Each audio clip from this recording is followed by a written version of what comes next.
ท่านกำลังให้เกียรติติดตามรับฟัง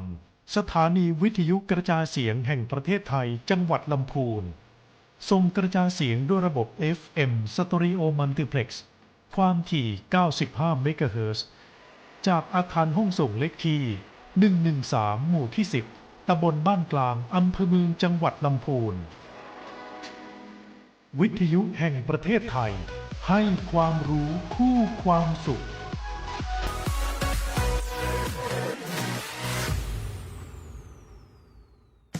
ข้าราชการคือพลังขับเคลื่อนประเทศภายใต้นโยบายรัฐบาลดิจิทัลพัฒนาบริการภาครัฐเพื่อประชาชนให้รวดเร็วเข้าถึงง่ายและเป็นธรรมด้วยปณิธาน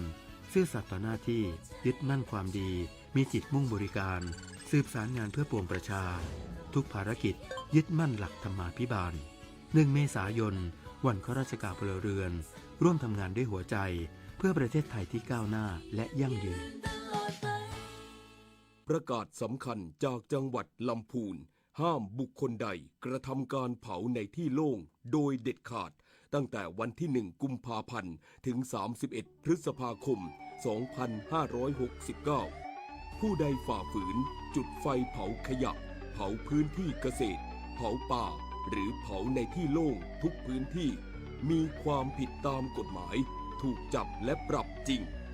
และหากเจ้าหน้าที่รัฐผู้ใดเพิกเฉยไม่ดำเนินการระงับเหตุหรือละเว้นการปฏิบัติหน้าที่ถือว่ามีความผิดด้วยเช่นกัน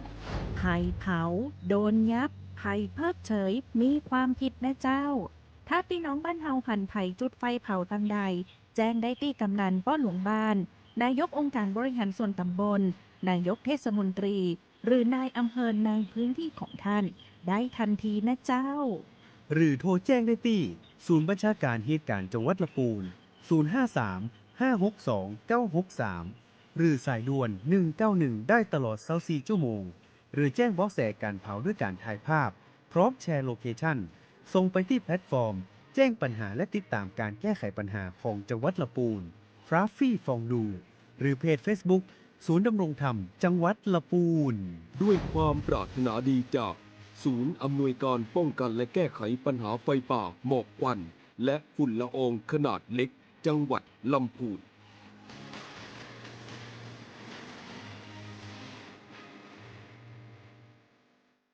รวมมือมาประหยัดกันน้ำมันที่มีก็จะพอใช้ช่วยกันเพื่อประหยัดไฟช่วยชาติช่วยไทยพลังงานพอเพียงรวมมือมาประหยัดกันน้ำมันที่มีก็จะพอใช้ช่วยกันเพื่อประหยัดไฟช่วยชาติช่วยไทยพลังงานพอเพียงช่วยกันอย่างนี้น้องให้จำให้มันไม่ฟุ่มเฟือยโดยพลันน้ำมันขึ้นราคาชาติจะรุ่งเรืองไม่สิ้นเปลืองหนักหนาไฟฟ้ามีค่าอย่าใช้เกินจำเป็นร่วมมือมาประหยัดกันน้ำมันที่มีก็จะพอใช้ช่วยกันเพื่อประหยัดไฟช่วยชาติช่วยไทยพลังงานพอเพียงร่วมมือมาประหยัดกันน้ำมันที่มีก็จะพอใช้ช่วยกันเพื่อประหยัดไฟช่วยชาติช่วยไทยพลังงานพอเพียง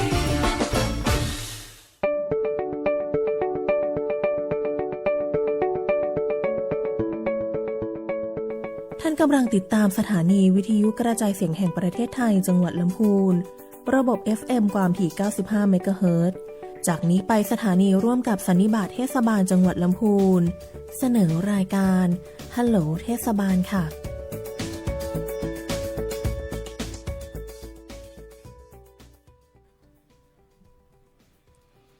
สวัสดีค่ะ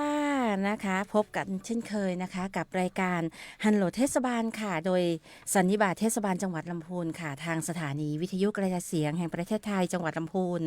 สวทลำพูนค่ะ FM 95 เมกะเฮิรตซ์ค่ะซึ่งวันนี้ค่ะวันพุธที่ 25 มีนาคม 2569 ค่ะซึ่งอาจจะได้ ออกอากาศตั้งแต่เวลา 8 นาฬิกาถึง 9 นาฬิกานะคะกับดิฉันค่ะนางสาวสิริขวัญคำปละค่ะเจ้าหน้าที่ประชาสัมพันธ์ของเทศบาลตำบลแม่แรงค่ะเป็นผู้ดำเนินรายการในวันนี้นะคะ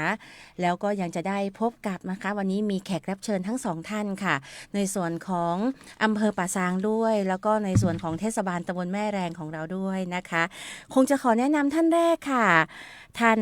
วัชพลบารมีค่ะท่านปลัดอาวุโสอำเภอป่าซางค่ะท่านที่สองนะคะท่านเอกพงษ์ทุนอินค่ะท่านนายกเทศมนตรีตำบลแม่แรงค่ะต้องขอกราบสวัสดีค่ะทุกท่านทั้งสองท่านเลยนะคะทั้งท่าน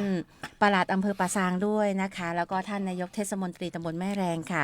วันนี้เราจะได้มาพูดคุยนะคะแล้วก็จะได้มาแนะนำในส่วนของอำเภอป่าซางนะคะแล้วก็แนะนำในส่วนของเทศบาลตำบลแม่แรงด้วยนะคะซึ่งท่านแรกวันนี้นะคะคงจะเข้าสู่รายการเลยนะคะคงจะเป็นในส่วนของอำเภอป่าซางเราก่อนนะคะคงจะขอให้ท่านนะคะปลัดอาวุโสนะคะได้แนะนำในส่วนของการขับเคลื่อนนโยบายการพัฒนาของอำเภอป่าซางจังหวัดลำพูนของเราค่ะเรียนเชิญท่านปลัดเลยค่ะ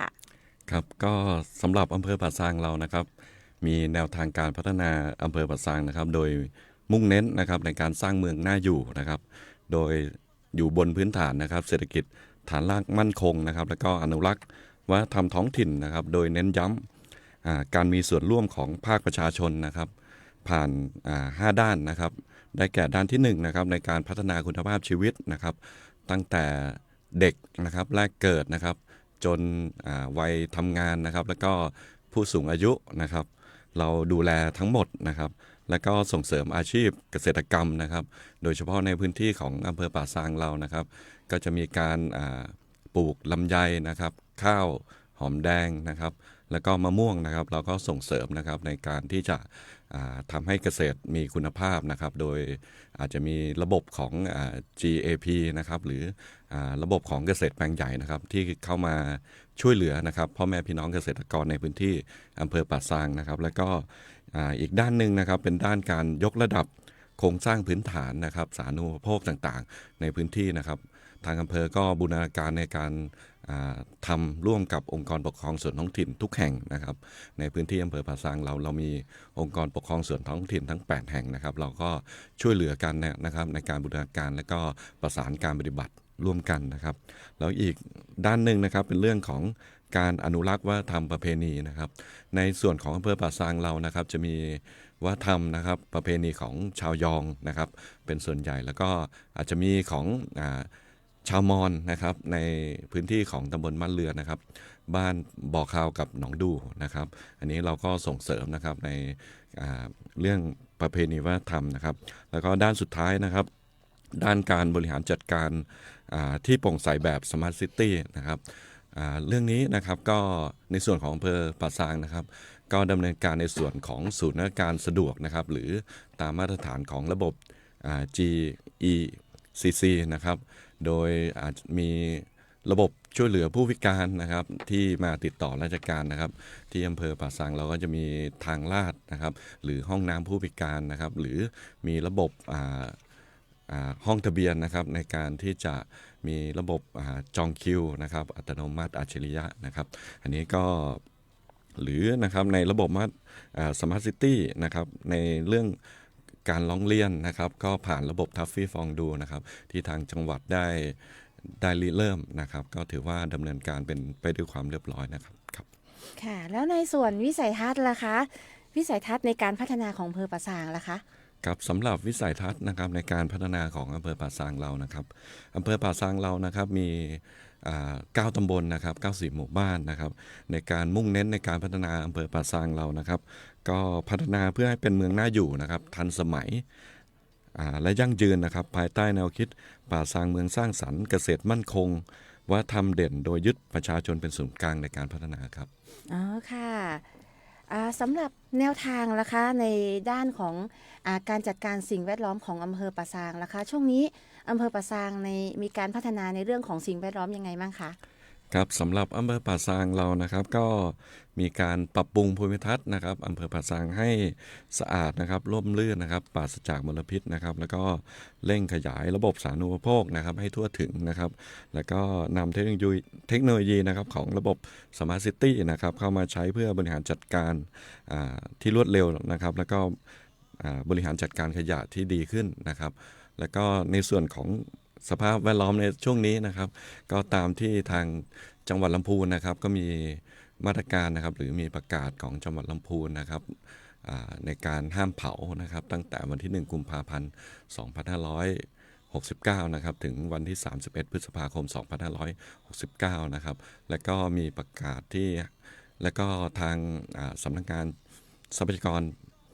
ป่าไม้ที่1เชียงใหม่นะครับก็มีประกาศในการห้ามเข้าพื้นที่ป่าสงวนแห่งชาตินะครับก็เริ่มแล้วนะครับก็ขอฝากพ่อแม่พี่น้องนะครับในช่วงนี้นะครับคืออากาศยังไม่ดีนะครับก็ขอความร่วมมือกันนะครับในการที่จะงดเผาในช่วงนี้ไปก่อนนะครับค่ะเห็นว่าจังหวัดลำพูนของเรานะคะอำเภอป่าซางค่าฝุ่นละออง PM 2.5 ยังสูงอยู่นะคะเราต้องมาร่วมกันรณรงค์นะคะช่วงนี้งดการเผาไปก่อนใช่ไหมคะปลัดคะครับใช่ครับค่ะและอีกหัวข้อหนึ่งค่ะในยุคนะคะดิจิทัลค่ะอำเภอป่าซางมีการบริหารงานท้องถิ่นในการปรับตัวสู่ความโปร่งใสได้อย่างไรอะคะก็คงต้องเน้นย้ำนะครับฝากทางองค์กรปกครองส่วนท้องถิ่นในพื้นที่นะครับก็คงจะเน้นย้ำเรื่องการบริหารงานให้โปร่งใสนะครับปราศจากการทุจริตนะครับแล้วก็ต้องนำเทคโนโลยีนะครับระบบสารสนเทศนะครับเข้ามาใช้นะครับเพื่อให้การบริหารงานท้องถิ่นสะดวกรวดเร็วนะครับตอบสนองความต้องการของพ่อแม่พี่น้องประชาชนในพื้นที่นะครับแล้วก็คงจะต้องให้พ่อแม่พี่น้องนะครับมีส่วนร่วมนะครับในการทำกิจการสาธารณะนะครับของท้องถิ่นนะครับโดยผ่านระบบการประชุมประชาคมนะครับเพื่อที่จะได้ความต้องการของพ่อแม่พี่น้องประชาชนในพื้นที่นะครับหรืออาจจะเรียกอีกอย่างหนึ่งนะครับคือระบบวันแผนนะครับคือระบบแผนเดียวนะครับคือทุกแผนนะครับต้องมาจากความต้องการของพ่อแม่พี่น้องประชาชนในพื้นที่เป็นหลักครับค่ะในส่วนของนะคะการสัมภาษณ์ในครั้งนี้นะคะไม่ว่าจะเป็นการขับเคลื่อนแนวนโยบายการพัฒนาของอำเภอป่าซางนะคะและรวมไปถึง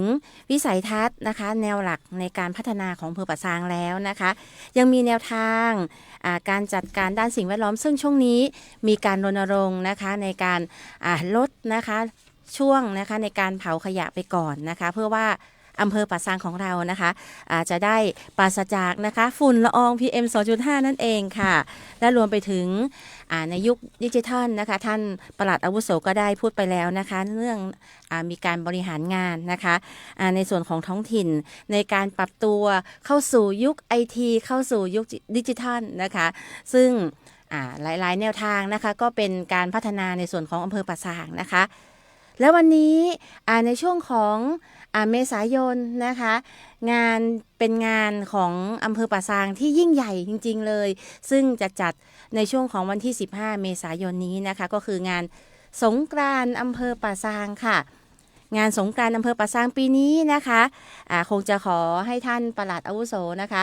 ได้เชิญชวนนักท่องเที่ยวนะคะได้มาเที่ยวงานสงกรานต์อำเภอป่าซางประจำปี2569ค่ะเรียนเชิญท่านปลัดค่ะครับก็ถือว่าเป็นงานใหญ่ของอำเภอป่าซางนะครับงานสงกรานต์นะครับป่าซางนะครับปีนี้ก็กำหนดจัดนะครับวันที่15เมษายนนะครับ2569นะครับก็ภายใต้ธีมงานนะครับ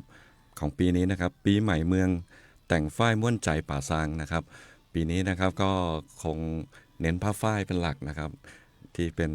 อัตลักษณ์ของอำเภอป่าซางเรานะครับก็เชิญชวนพ่อแม่พี่น้องนะครับงานก็จะเริ่มตั้งแต่เวลา 14 นาฬิกานะครับเป็นต้นไปนะครับ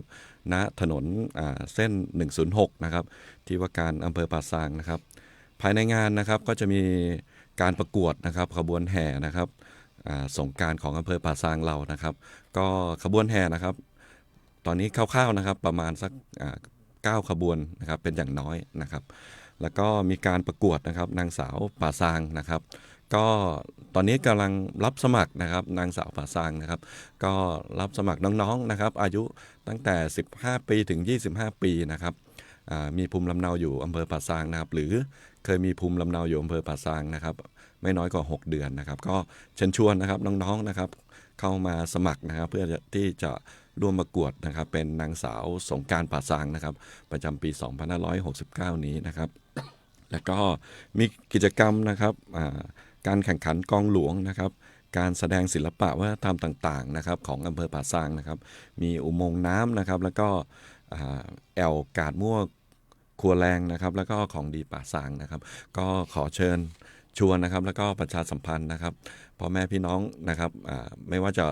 อำเภอป่าซางนะครับอำเภอใกล้เคียงนะครับหรือจังหวัดใกล้เคียงนะครับก็ร่วมมาเที่ยวมาแอวนะครับงานประเพณีสงกรานต์อำเภอป่าซางนะครับปีนี้ถือว่าจัดยิ่งใหญ่นะครับค่ะแล้วประหลัดเพิ่งมาด้วยใช่ไหมคะใช่ครับน่าจะได้สัมผัสบรรยากาศนะคะ ครับ ซึ่งธีมนะคะปีนี้ในส่วนของงานสงกรานต์อำเภอป่าซางนะคะก็จะเป็นในส่วนของการแต่งกายชุดพื้นเมืองใช่ไหมคะแล้วก็จะได้ร่วมกันนะคะตกแต่งขบวนนะคะซึ่งขบวนมีทั้งหมดอยู่9 ตำบลด้วยกันใช่ไหมคะก็จะแต่ละตำบลนะคะก็จะได้มาในส่วนของประชาสัมพันธ์นะคะกิจกรรมที่เกิดขึ้นในตำบลตำบลด้วยนะคะแล้วก็มีการประชาสัมพันธ์ของดี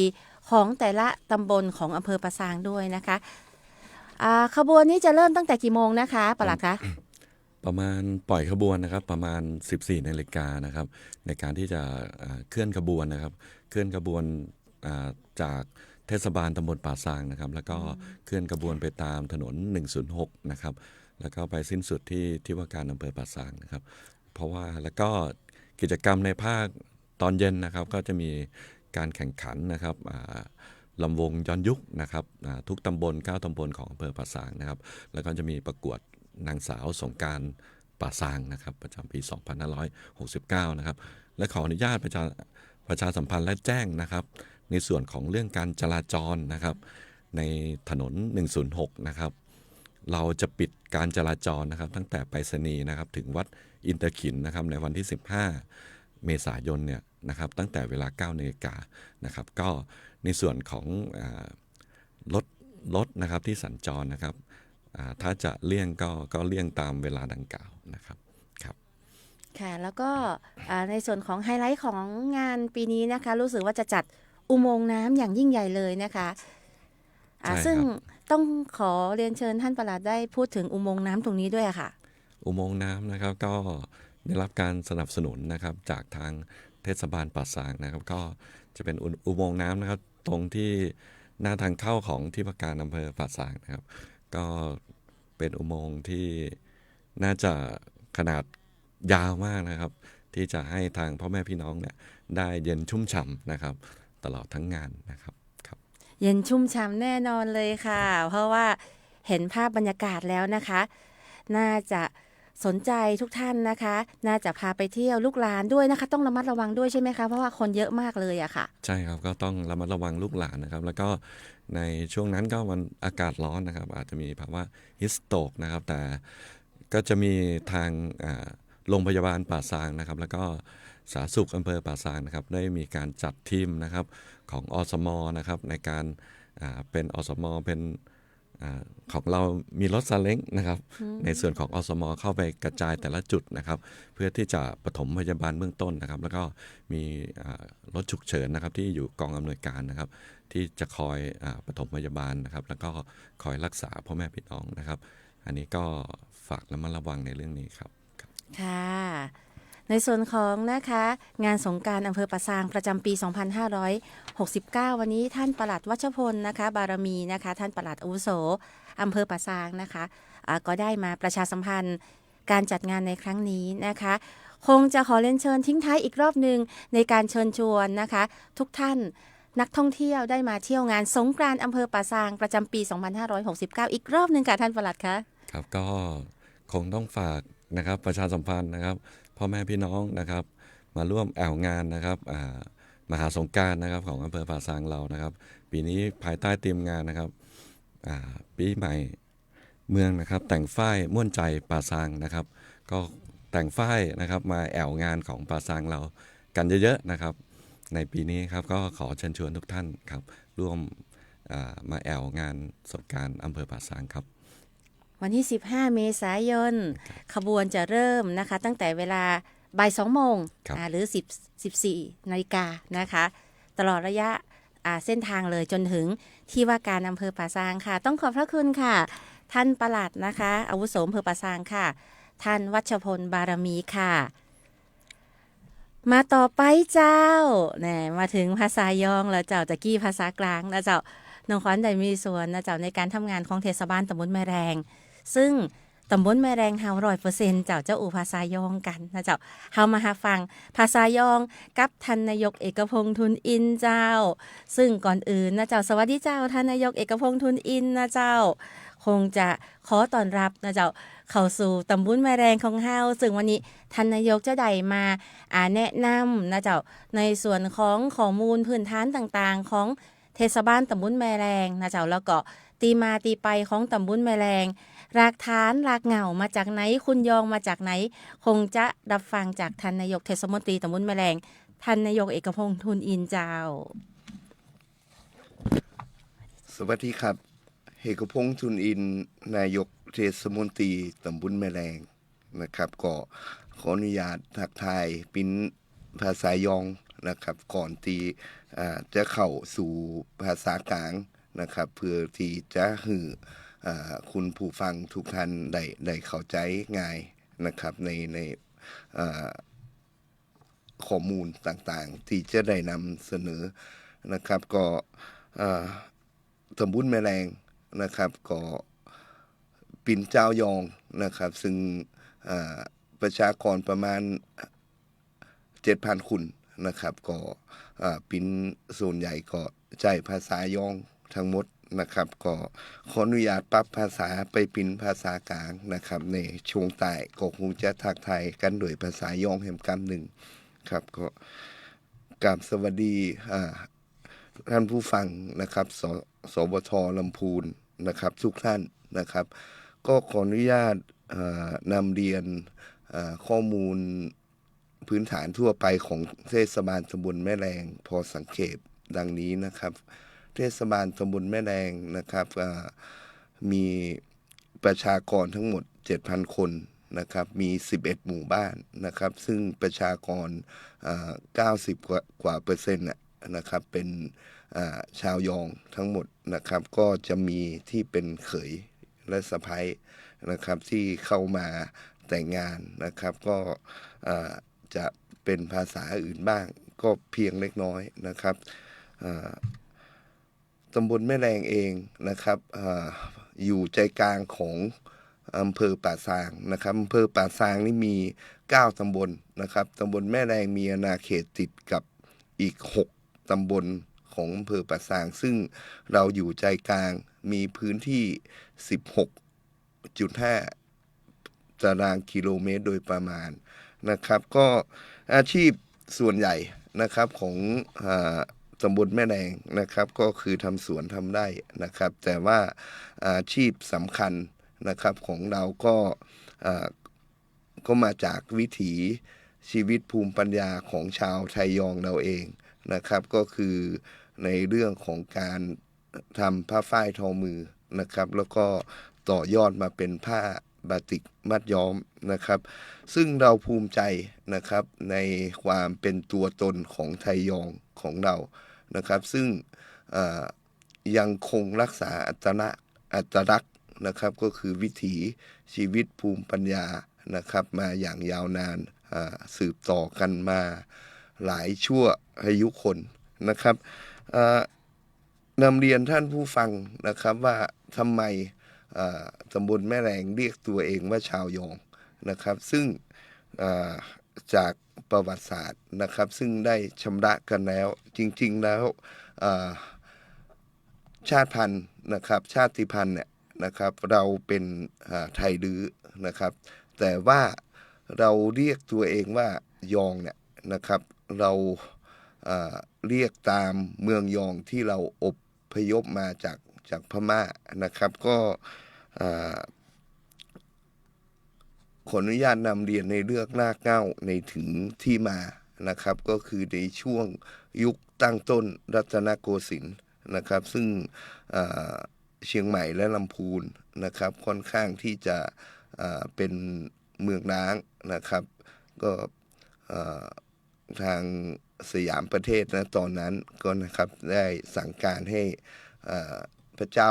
กาวิระนะครับซึ่งเป็นเจ้าเมืองเชียงใหม่นะครับก็ไปเชิญนะครับไปกวาดต้อนนะครับไทยลื้อนะครับมาเพื่อที่จะเข้ามาอยู่ในเชียงใหม่และลำพูนนะครับก็ขออนุญาตในส่วนของลำพูนเองนะครับก็เมืองยองเราเองก็ตัดสินใจที่มานะครับจะมาอยู่ที่พื้นที่ลุ่มน้ำกวงนะครับน้ำทาในจังหวัดลำพูนที่มาของคำว่าเมืองยองนะครับก็ต้องบอกว่าเมืองยองตั้งอยู่ระหว่างกลาง12 ปันนากับเชียงตุงนะครับเมืองเชียงตุงค่อนไปทางตะวันออกนะครับอยู่ปลายสุดของรัฐฉานณปัจจุบันนะครับติดกับรัฐคชินนะครับถ้าเส้นลุงถ้านับเส้นลุงเนี่ยนะครับเราจะอยู่แถวเมืองลานะครับซึ่งสมัยก่อนเรียกว่าเมืองล่านะครับตอนนี้ก็เพี้ยนเสียงไปเป็นเมืองลานะครับก็ทางตะวันออกนะครับซึ่งจีนลบกับพม่านะครับพม่าลบกับจีนพม่าลบกับไทยนะครับเราก็ได้รับผลกระทบตลอดซึ่งเราเป็นเมืองกันชนนะครับแล้วก็ภาษาในการพูดนะครับก็จะเพี้ยนจากไทยลื้อไปคือสำเนียงเราจะเยื้อนกว่าไทยลื้อนะครับในช่วงรัตนโกสินทร์นะครับชุดแรกที่เข้ามาที่ลำพูนและเชียงใหม่นะครับเป็นปี2กว่านะครับปี232กว่านะครับในส่วนของจังหวัดลำพูนนะครับที่เข้ามาชุดแรกนะครับจะเป็นปี2327นะครับแต่ว่าในส่วนของตำบลแม่แรงเองเราเข้ามาเมื่อปี233กว่านะครับแต่ว่าหลักฐานจริงๆที่มาตั้งรกรากณตำบลแม่แรงนะครับก็คือในปี2346กับ2347ซึ่งเป็นคัมภีร์ไบรานนะครับว่าเริ่มมาอยู่กันหลายครอบครัวแล้วก็เริ่มสร้างวัดสร้างวานะครับชุมชนที่เข้ามาก่อนตำบลแม่แรงนะครับก็คือชุมชนเวียงยองนะครับแล้วก็ฉางขน้อยนะครับซึ่งมาก่อนตำบลแม่แรงนะครับตำบลแม่แรงปรากฏหลักฐานในปี2346นะครับที่เข้ามานะครับก็คือในเรื่องของณตอนนั้นยังไม่มีชื่อหมู่บ้านนะครับที่เข้ามาแรกเลยก็คือบ้านม่อนนะครับก็คือมากัน5ครอบครัวนะครับซึ่งณปัจจุบันก็คือหมู่บ้านหนองเงือกนะครับแล้วปี2347ก็เริ่มสร้างวัดนะครับวัดหนองเงือกเองนะครับพอสร้างเสร็จนะครับก็มีภาพที่หอธรรมขตึบนะครับก็ได้รับการบูรณะนะครับจากกรมศิลป์นะครับซึ่งเพิ่งแล้วเสร็จไปนะครับก็เชิญทุกท่านมาเที่ยวชมได้นะครับเดี๋ยวคงจะมีภาพอินเสิร์ตให้ดูนะครับพอเรามานะครับในคำว่าไทยยองของเรานะครับผู้ชายนะครับนอกจากจะทำนานะครับทำสวนแล้วนะครับเราก็ยังเป็นช่างฝีมือนะครับไม่ว่าจะเป็นช่างปูนช่างไม้โดยเฉพาะช่างไม้นะครับ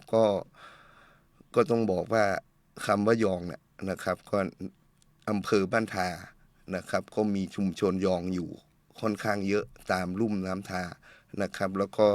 เป็นที่มาของรายได้นะครับจากวัฒนธรรมวิถีชีวิตนะครับมาสู่รายได้ก็คือการทำไม้แกะสลักของบ้านทา ในส่วนของเทศบาลตำบลแม่แรงเองนะครับสิ่งเราก็ทำอยู่เหมือนกันนะครับแต่ว่าก็เป็นลูกจ้างของทางบ้านทาในเรื่องของการแกะสลักนะครับแต่ว่าสิ่งที่เราภูมิใจมากที่สุดก็คือวิถีชีวิต ภูมิปัญญานะครับของผู้หญิงนะครับที่ของแม่บ้านนะครับที่สืบมาในรุ่นต่อรุ่นก็คือการทอผ้าฝ้ายทอมือนะครับจนมาถึงปัจจุบันนี้เราต้องบอกว่าเราเอาวิถีชีวิตภูมิปัญญาที่เรามีตอนแรกก็ทอกันเองนะครับในครัวเรือนไว้ใช้กันเองนะครับหลังจากวิถีโลกวิถีชีวิตของประเทศนะครับคำว่ารัฐคำว่าประเทศขึ้นมาเราก็ปรับตัวนะครับกลายมาเป็นรายได้นะครับมีการค้าขายกลายมาเป็นเศรษฐกิจฐานรากของตำบลแม่แดงนะครับซึ่งก็มาต่อยอดเป็นผ้าบาติกมัดย้อมนะครับทีนี้ตำบลแม่แดงเองนะครับเราทอเราค้าขายมาตลอดนะครับก็เริ่มจากการเป็นลูกจ้างในช่วงของ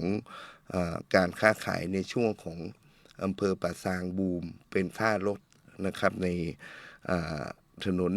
106นะครับเป็นจุดจอดรถทัวร์นะครับช่วงปี16ปี1กว่านะครับก็จะเห็นได้จาก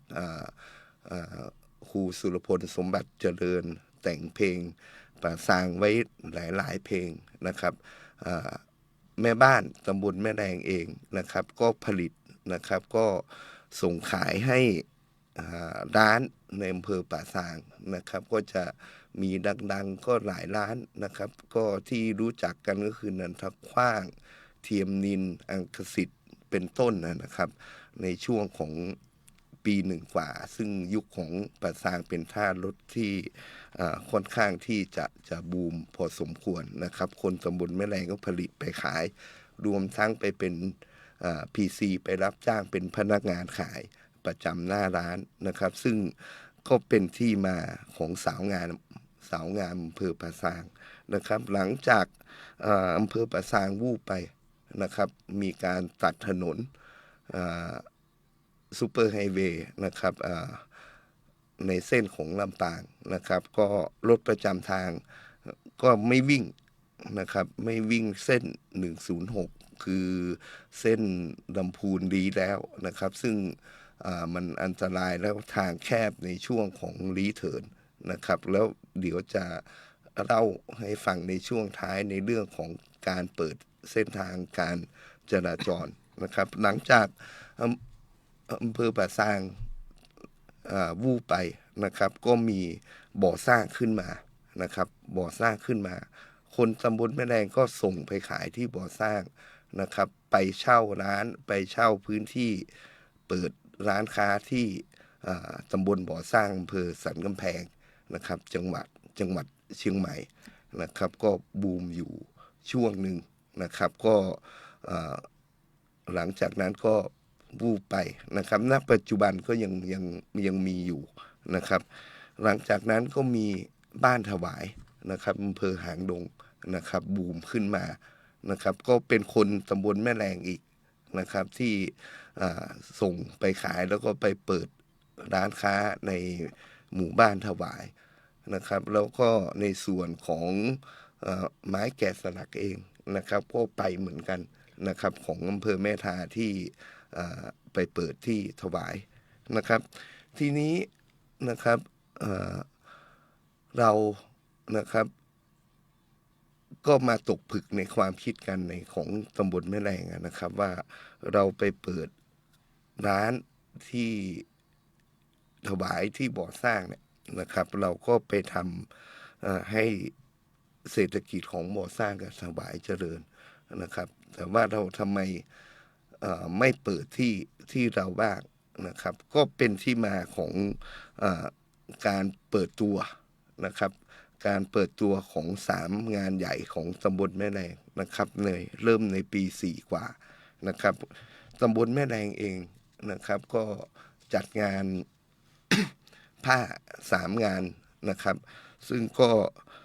ลองผิดลองถูกล้มลุกคุกคานมานะครับก็เริ่มจากแต่งสีอวดลายผ้าฝ้ายดอนหลวงในปี46นะครับซึ่งณตอนนั้นอบจ.ลำพูนโดย ท่านดร.นิรันดร์ด่านไพบูลย์เป็นนายก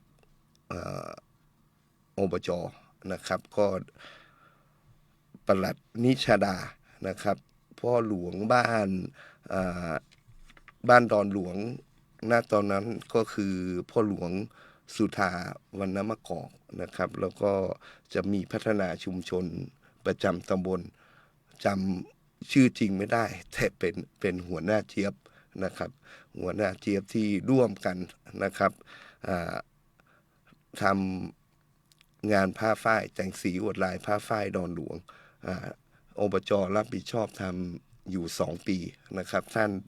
ดร.นิรันดร์ก็หมดวาระไปนะครับหลังจากหมดวาระไปเนี่ยตำบลแม่แรงจากอบต.ยกฐานะมาเป็นเทศบาลตำบลในปี48นะครับซึ่งก็จาก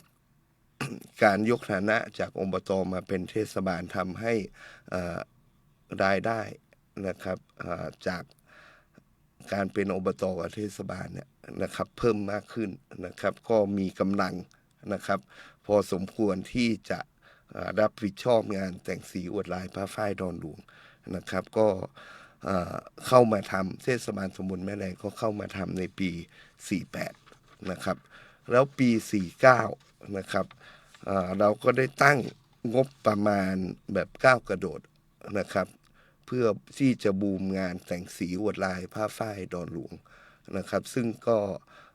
ปีนี้จัดเป็นปีที่21นะครับก็คือจริงๆแล้วมันต้องเป็นปีที่24นะครับก็คือ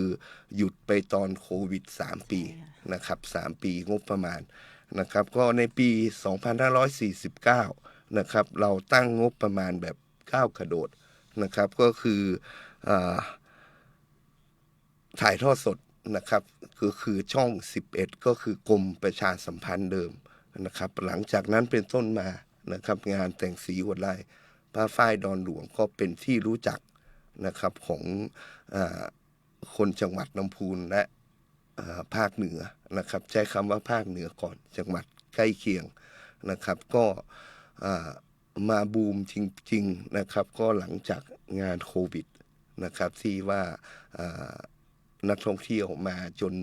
ที่จอดรถล้นนะครับในปี65นะครับ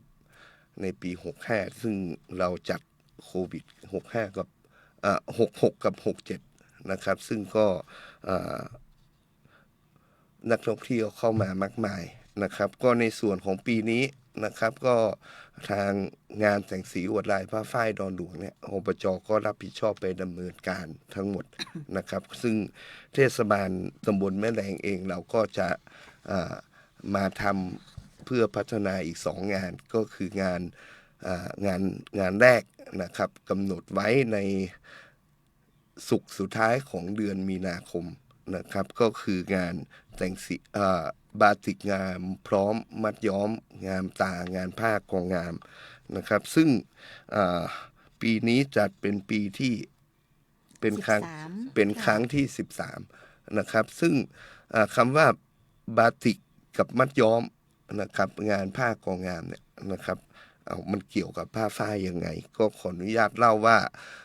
ตำบลแม่แรงก็คือมีวิถีชีวิตภูมิปัญญาเกี่ยวกับผ้าฝ้ายนะครับเมื่อปี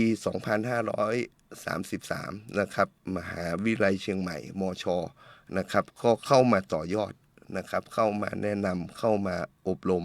นะครับให้ความรู้ในเรื่องของการต่อยอดจากผ้าฝ้ายนะไปเป็นผ้า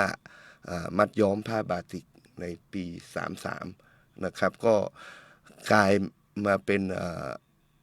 ฐานผลิตนะครับผ้ามัดย้อมผ้าบาติกนะครับที่เราก็ขออนุญาตใช้คำว่าแหล่งผลิตที่ใหญ่ที่สุดแห่งหนึ่งของประเทศไทยนะครับถ้าท่านไปเที่ยวชายทะเลนะครับไม่ว่าจะเป็นใต้หรือตะวันออกนะครับไม่ว่าจะเป็นพัทยาระยองจันทร์ตราดนะครับเกาะช้างหรือว่าทางใต้ตั้งแต่ชะอำหัวหินนะครับลงไปกระบี่ภูเก็ตนะครับหรือว่าสตูลหลีเป้นะครับจะมีสินค้า จากตำบลแม่แรงนะครับไปขายนะครับที่สถานที่ท่องเที่ยวเหล่านั้นในทะเลนะครับก็เป็นเราเป็นแหล่งผลิตนะครับแล้วก็เป็นฐานรายได้ที่สำคัญนะครับปีนี้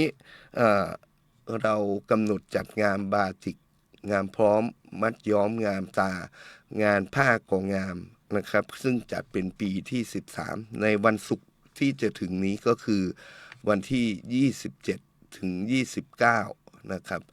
มีนาคมนะครับวันศุกร์นี้ก็จะมีพิธีเปิดนะครับส่วนรายละเอียดของงานต่างๆเดี๋ยวจะให้ทางพิธีกรนะครับได้เป็นผู้ให้รายละเอียดในช่วงท้าย อีกงานหนึ่งนะครับ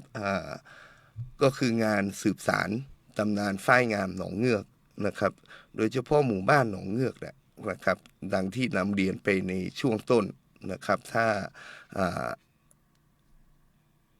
ชาวไทยองที่เราอพยพมาจากเมืองยองทางตอนเหนือของราชฉานนะครับก็มาตั้งตำบลแม่แรงก็คือมาตั้งรกรากเป็นแห่งแรกก็คือบ้านม่อนนะครับถ้าพื้นที่ในปัจจุบันก็คืออยู่ในบ้านหนองเงือกนะครับบ้านม่อนก็จะเป็นค้อบ้านในนะครับหนองเงือกก็จะหมู่บ้านหนองเงือกจะมี7ค้อ7หมวดนะครับก็จะเป็นค้อบ้านในนะครับจนขยายมาเป็นหมู่บ้านที่ใหญ่ที่สุดมีเกือบ600หลังคาเรือนของตำบลแม่แรงนะครับงานสืบสารตำนานฝ้ายงามหนองเงือกปีนี้ก็จัดเป็นปีที่17ค่ะครับครั้งที่17นะครับซึ่งก็กำหนดเป็นวันที่นะครับก็คือทุกวันที่9ถึงวันที่12เมษายนของทุกปีนะครับก็มางานหนองเงือกนะครับก็หลังจากนั้นก็จะเป็นงานมหาสงกรานต์อำเภอป่าซางนะครับวันที่15เมษายนนะครับก็ทุกปีก็จะมีงานที่สำคัญของอำเภอป่าซางนะครับก็ขออนุญาตไล่เรียงไปนะครับช่วงปลายเดือนมีนาคมนะครับก็จะเป็นงานปล่อยลูกแก้วของวัดพระพุทธบาทตากผ้านะครับในช่วง29-30นะครับซึ่งอยู่ในช่วงท้ายท่านปลัดวุโสก็คงจะได้นำเรียนอีกทีหนึ่งนะครับก็จะมี3งานใหญ่ของตำบลแม่แรงก็คือเริ่มจากบาติกงามพร้อมมัดย้อมงามตางานผ้ากองงามในวันที่27ถึง29นะครับมันก็จะคาบเกี่ยวกับปล่อยลูกแก้วมีนาคมนะครับในวันศุกร์นี้จะเป็นวันเปิดงานนะครับแล้วก็งานแต่งสีอวดลายผ้าฝ้ายดอนหลวงนะครับในวันที่3ศุกร์ที่3นะครับแต่งสีอวดลายนี้จะเป็นศุกร์แรกของเดือนเมษายนนะครับก็คือวันที่3ถึงวันที่7เมษายนนะครับซึ่งปีนี้ทางอบจและหมู่บ้านดอนหลวงก็เป็นผู้รับผิดชอบดำเนินการจัดงานนะครับแล้วก็อีกงานหนึ่งก็คือสืบสารตำนานฝ้ายงามหนองเงือกนะครับครั้งที่17ในวันที่9ถึงวันที่12เมษายนนะครับแล้วก็ต่อด้วยงานสงกรานต์ป่าซางนะครับท้ายที่สุดนี้นะครับก็ต้องบอกว่าเราภูมิใจในวิถีชีวิตภูมิปัญญานะครับความเป็นตัวตนนะครับของไทยยองของเรานะครับจากภูมิปัญญากลายมาเป็นเศรษฐกิจฐานรากเป็นแหล่งผลิตผ้าฝ้ายนะครับก็ขออนุญาตเคลมเลยว่าเป็นแหล่งผลิตผ้าฝ้ายที่ใหญ่ที่สุดในประเทศไทยนะครับแล้วก็ต่อยอดด้วยผ้าบาติกผ้ามัดย้อมนะครับซึ่งเราก็ส่งขายนะครับทั้งในจังหวัดและต่างประเทศนะครับโดยเฉพาะตะวันออกกลาง ก็คือช่วงก่อนที่จะมีโควิดนะครับก่อนที่จะมีการค้าขายออนไลน์นะครับเราเป็นผู้รับจ้างนะครับส่งให้กับทาง ตลาดใหญ่ของประเทศไทยก็คือโบเบ้สำเพ็งมหานาคนะครับซึ่งเป็นพ่อค้าคนกลางนะครับที่จะส่งต่อยังต่างประเทศหรือว่าทางชายทะเลตะวันออกแล้วก็ทางใต้นะครับแต่หลังจากโควิดนะครับทำให้การค้าขายเปลี่ยนไปนะครับมีการค้าขายออนไลน์ขึ้นมานะครับซึ่งเราก็ใช้วิกฤตนะครับจากวิกฤตเป็นโอกาสนะครับทางเทศบาลตำบลแม่แรงเองก็ได้อบรมการค้าขายออนไลน์นะครับซึ่งก็มีสตาร์ทอัพใหม่ๆนะครับจากเด็กจบมาใหม่ๆตกงานไม่มีงานทำนะครับก็เข้ามาค้าขายออนไลน์นะครับช่วงแรกๆนะครับผมก็รับรองเครดิตให้ก็คือไปเชื่อนะครับไปวางเครดิตเชื่อกับร้านที่เขาประกอบการมาก่อนนะครับก็สตาร์ทอัพตรงนี้นะครับเป็นผู้จุดประกายให้กับตำบลแม่แรงผ่านไป 3-4 ปีประสบความสำเร็จหลายๆนะครับซึ่งผมก็ยังตกใจนะครับว่าเด็กกลุ่มนี้นะครับมายื่นแบบขอกู้ซื้อบ้านนะครับในราคา 4-5 ล้านบาทนะครับซึ่งผมก็ตกใจไปทำอะไรมานะครับถึงได้มีเงินที่ว่าธนาคารให้เครดิตในการกู้เงินนะครับซึ่ง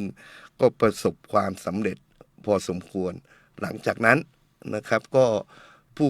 ประกอบการที่ทำอยู่แต่เดิมก็ปรับตัวนะครับปรับตัวตามนะครับน้องๆกลุ่มนี้ซึ่งประสบความสำเร็จไปแล้วก็ทำให้มีการปรับตัวครั้งใหญ่ของตำบลแม่แรงนะครับในการค้าขายนะครับพอมีออเดอร์เข้ามามีคำสั่งซื้อเข้ามานะครับสิ่งที่ตามมาก็คือคนตำบลแม่แรงก็มีรายได้นะครับแม้กระทั่งผู้สูงอายุเองนะครับในบางกระบวนการของการทำสินค้าอย่างนี้ครับเช่นการเย็บนะครับการปักนะครับการปักการถักเนี่ยนะครับผู้สูงอายุตำบลอื่นอาจจะไม่มีอาชีพเลยนะครับแต่ผู้สูงอายุของตำบลแม่แรงนะครับมีอาชีพนะครับเช่นการเนี่ยครับปักนะครับ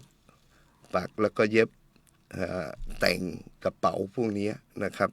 รายได้ก็ไม่น้อยนะครับก็เกินค่าแรงขั้นต่ำนะครับทำให้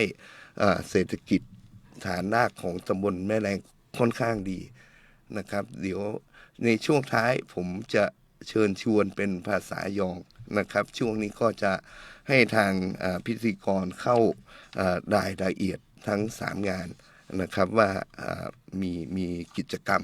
อย่างไรบ้างนะครับก็เชิญทางพิธีกรครับขอบพระคุณค่ะนะคะท่านนายกอยู่กับเราโอ้โหคุยตั้งแต่นะคะสมัยคนยองย้ายอพยพถิ่นฐานมาหมู่บ้านแรกของตำบลแม่แรงนะคะก็คือบ้านหนองเงือกค่ะ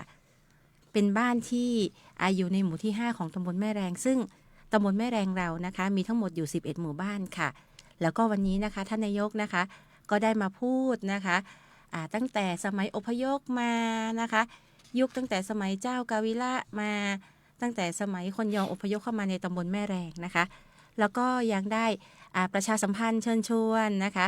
งานประจำปีของเทศบาลตำบลแม่แรงที่จะมีขึ้นนะคะจะมี2งานด้วยกันใช่ไหมคะท่านนายกคะงานแรกเจ้างานบาติกงามพร้อมมัดยองงามตางานผ่ากองงามจัดขึ้นเป็นทั้งที่13แล้วนะเจ้าแล้วก็จะจัดขึ้นค่ะสรุปนะคะพูดทั้งยองพูดทั้งภาษากลางด้วยนะคะท่านจะได้สัมผัสกับบรรยากาศพูดภาษายองด้วยนะคะงานบาติกงามพร้อมมัดย้อมงามตางานผ้ากองงามของเรานะคะจะจัดขึ้นในวันที่27ถึงวันที่29มีนาคมนี้นะคะที่บริเวณหน้าวัดป่าเหียงกองงามค่ะครั้งนี้จัดขึ้นเป็นครั้งที่13แล้วนะคะภายในงานค่ะก็จะมีในส่วนของวันที่27วันศุกร์นี้แล้วนะคะก็จะเป็นการเปิดงานอย่างเป็นทางการสุดยิ่งใหญ่อลังการค่ะซึ่งจะได้รับเกียรติจากท่านผู้ว่าราชการจังหวัดลำพูนมาเป็นประธานในพิธีนะคะแล้วก็รวมไปถึง กิจกรรมค่ะค่ำคืนแรกนะคะวันที่ 27 มีนาคมนะคะก็จะเป็นการเดินแบบแฟชั่นโชว์หนูน้อยบาติกค่ะแล้วก็มาร่วมเป็นกำลังใจให้กับการประกวดหนูน้อยบาติกประจำปี 2569 นะคะแล้วก็ศิลปินล้านนาค่ะท่านนายกคะค่ำคืนแรกจะเป็น1เดอะสลอนะคะมาสนุกสนานกันแน่นอนเลยค่ะส่วนในส่วนของวันที่ 28 มีนาคมนะคะคืนที่ 2 ค่ะก็จะเป็นการเปิดร้านจำหน่ายนะคะผ้าบาติกผ้ามัดย้อมรวมไปถึงของดีของหมู่บ้านกองงามและหมู่บ้านใกล้เคียงค่ะแล้วก็รวมไปถึงการจำหน่ายอาหารกาดมั่วนะคะปีนี้อาหารกาดมั่วมาทั้งซุ้มทั้งหมดเลย100 กว่าซุ้มนะคะแล้วก็รวมไปถึงมาเป็นกำลังใจให้กับการประกวดหนุ่มรอค่ะหนุ่มรอบาติกมัดย้อมประจำปี 2569 นะคะแล้วก็ศิลปินล้านนาที่มาขับกล่อมบทเพลงนะคะสนุกสนานค่ำคืนที่ 2 จะเป็นพบกับวงเดอะเพอะค่ะวงเดอะเพอะนะคะแล้วก็คืนสุดท้ายนะคะกิจกรรมของงานบาติกนะคะก็จะเป็นการรับชมพิธีปิดอย่างเป็นทางการสำหรับงานบาติกมัดย้อมงามพร้อมมัดย้อมงามตางานผ้ากองงามครั้งที่ 13เป็นพิธีปิดและหลังจากนั้นช่วงค่ำคืนสุดท้ายก็ยังมาเป็นกำลังใจให้กับการประกวดธิดาบาติกมัดย้อมประจำปี 2569 นะคะมาเป็นกำลังใจคืนสุดท้ายจะมีอยู่3วันด้วยกันนะคะต่อจากนั้นนะคะจะเป็นส่วนของงาน 3-7 ก็คือแต่งสีอวดลายผ้าฝ้ายดอนหลวงนะคะก็จะมีกิจกรรมนะคะการแสดงวัฒนธรรมของชุมชนชาวยองบริเวณหน้าวัดดอนหลวง 3-7 เมษายนค่ะและอีกงานหนึ่งนะคะงานหนึ่งจะเป็นงานสืบสานตำนานฝ้ายงามหนองเงือกค่ะจัดขึ้นเป็นครั้งที่ 17 แล้วนะคะทุกวันที่ 9 ถึงวันที่ 12 เมษายนค่ะทุกปีเลยนะคะจะจัดขึ้นบริเวณหน้าวัดหนองเงือกนะคะแล้วก็ยังมีการสาธิตนะคะสาธิตการทอผ้าฝ้าย12ขั้นตอนอันเรื่องชื่อของหมู่บ้านหนองเงือกด้วยแล้วก็มีกิจกรรมการแสดงการประกวดนะคะไม่ว่าจะเป็นการประกวดผลิตภัณฑ์ผ้าฝ้ายการประกวดเทพบุตรผ้าฝ้ายนะคะแล้วก็ยังมีค่ำคืนสุดท้ายค่ะเป็นคืนวันที่ 12 เมษายนนะคะก็จะเป็นการประกวดธิดาผ้าฝ้ายประจำปี 2569 ในงานสืบสานตำนานฝ้ายงามศิลปินนะคะศิลปินก็จะมีศิลปินล้านนานะคะไม่ว่าจะเป็นวงเดอะเพอะด้วยนะคะวงแปลกๆใหม่ๆที่เข้ามานะคะและรวมไปถึงไอ้ชัยป้ายสีนะคะจะทิ้งท้ายให้กับทุกท่านค่ะคงจะมอบนะคะชั่วโมงสุดท้ายนี้นะคะให้กับทางฝั่งท่านปลัดอาวุโสอีกรอบหนึ่งเน้นย้ำค่ะงานสงกรานต์อำเภอป่าซางและคงจะขออนุญาตเรียนเชิญท่านนายกเอกพงษ์ทุนอินค่ะได้ประชาสัมพันธ์ทั้ง3งานกันอีกรอบหนึ่งเป็นภาษายองนะเจ้าขอเรียนเชิญเจ้าครับก็สำหรับอำเภอป่าซางเรานะครับก็ขอเชิญชวนนะครับพ่อแม่พี่น้องนะครับตามที่ทางท่านนายกเทศมนตรีตำบลแม่แรงนะครับได้นำเรียนไปนะครับงานหลักๆใหญ่ๆนะครับที่สำคัญนะครับไม่ว่าจะช่วงปลายมีนาคมนะครับจนตลอดทั้งเดือนเมษายนนะครับก็งานแรกนะครับที่เป็นงานใหญ่งานหนึ่งนะครับเป็นประเพณีสืบฮีดสารหอยปอยลูกแก้วนะครับอันนี้เราจัดขึ้นที่วัดพระพุทธบาทตากผ้านะครับในระหว่างวันที่ 29 มีนาคมถึง 30 มีนาคมนะครับ 2569 นะครับในงานนะครับมันจะมีขบวนแห่ลูกแก้วนะครับแล้วก็พิธีทำขวัญนาคนะครับของลูกแก้วนะครับแล้วก็ประกอบพิธีบรรพชานะครับในงานก็จะมีกิจกรรมนะครับอาทิเช่นนะครับฟ้อนเล็บฟ้อนเทียนนะครับในงานนะครับก็ขอเชิญชวนพ่อแม่พี่น้องนะครับมาเที่ยวชมงานนะครับแล้วก็งานผ้านะครับทั้ง3งานนะครับของตำบลแม่แรงเรานะครับเดี๋ยวทางท่านนายกก็คงได้นำเรียนนะครับเป็นภาษายองนะครับแล้วก็งานที่สำคัญนะครับของอำเภอป่าซางเรานะครับที่ขออนุญาตฝากพ่อแม่พี่น้องนะครับมาเที่ยวมาแอลนะครับก็คืองานมหาสงกรานต์ของอำเภอป่าซางเรานะครับกำหนดจัดนะครับ15 เมษายนนะครับ2569นะครับเริ่มตั้งแต่เวลา 14 นาฬิกาเป็นต้นไปนะครับก็ตั้งแต่ถนน106นะครับจนไปสิ้นสุดนะครับที่ว่าการอำเภอป่าซางนะครับก็ขอเชิญชวนนะครับพ่อแม่พี่น้องนะครับมาร่วมมาชมมาแอลนะครับมาดูการประกวดสาว นางสาวสงกรานต์ประสางนะครับแล้วก็มาดูขบวนแห่นะครับของขบวนแห่สงกรานต์นะครับของแต่ละตำบลของอำเภอป่าซางนะครับก็เชิญชวนพ่อแม่พี่น้องมาร่วมมาชมมาแอลครับผมครับท่านผู้ฟังครับก็สืบเนื่องจากตอนนี้นะครับก็มีปัญหาในเรื่องของน้ำมันนะครับเดี๋ยวเทศบาลตำบลแม่แรงนะครับจะจัดทำแผนที่ปั๊มน้ำมันในรัศมี15กิโลเมตรนะครับซึ่งมีปั๊มน้ำมันอยู่เกือบ20แห่งที่ให้บริการปั๊มขนาดใหญ่นะครับก็ไม่ต้องห่วงในเรื่องของน้ำมันนะครับแต่ถ้ามันหมดจริงๆนะครับผมขอเชิญชวนให้นอนครับอำเภอป่าซางนะครับมีโฮมสเตย์มากมายเดี๋ยวเราจะขึ้นให้นะครับทั้งรีสอร์ทไม่ว่าจะเป็นดอยที่วัดพระพุทธบาทตากผ้าก็มี 4-5 แห่งนะครับโฮมสเตย์ในตำบลแม่แรงเองเราก็มีเกือบ10แห่งนะครับแล้วก็ละแวกใกล้เคียงนะครับซึ่งก็มีโฮมสเตย์กับรีสอร์ทมากมายนะครับก็อยากเชิญชวนนะครับตามคำขวัญของจังหวัดลำพูนนอนลำพูน1 คืนอายุยืนอีก1 ปีนะครับในเดือนเมษายนนี้นะครับก็มาแอลมหาสงกรานต์ที่ป่าซางนะครับมาแอลงาน3 งานของตำบลแม่แรงนะครับบาติกงามพร้อมมัดย้อมงามตางานผ่ากองงามวันที่27ถึง29มีนาคมนะครับงานแต่งสีอดไล่ผ่าฝ่ายดอนหลงนะครับวันที่3ถึง7เมษายนนะครับงานสืบสารตำนานฝ่ายงามน้องเงือกนะครับก็วันที่9ถึงวันที่12เมษายนนะครับก็ต้องนำเด่นนะครับเสื้อที่ผมใส่นะครับสาขายที่กรุงเทพ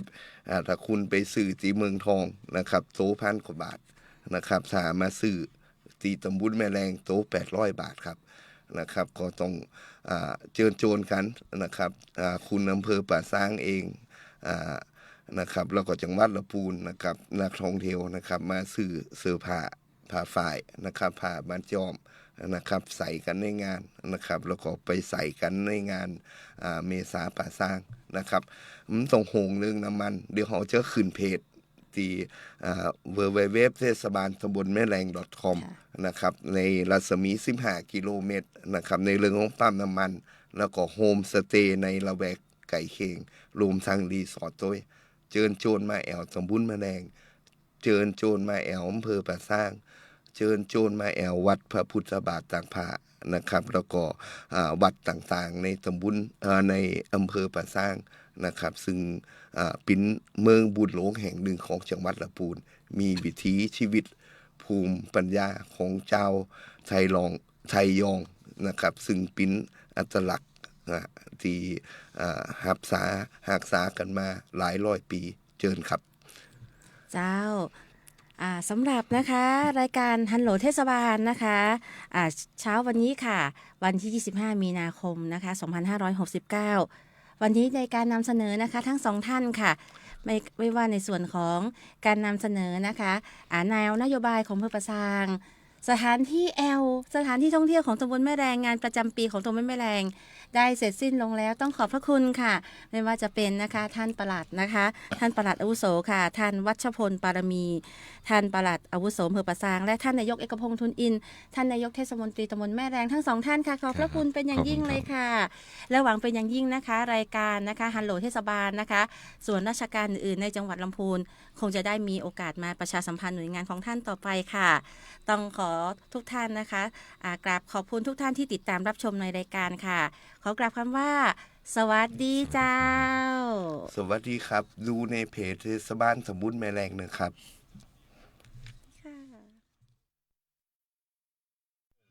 รู้เร็วรู้จริงเกาะติดทุกสถานการณ์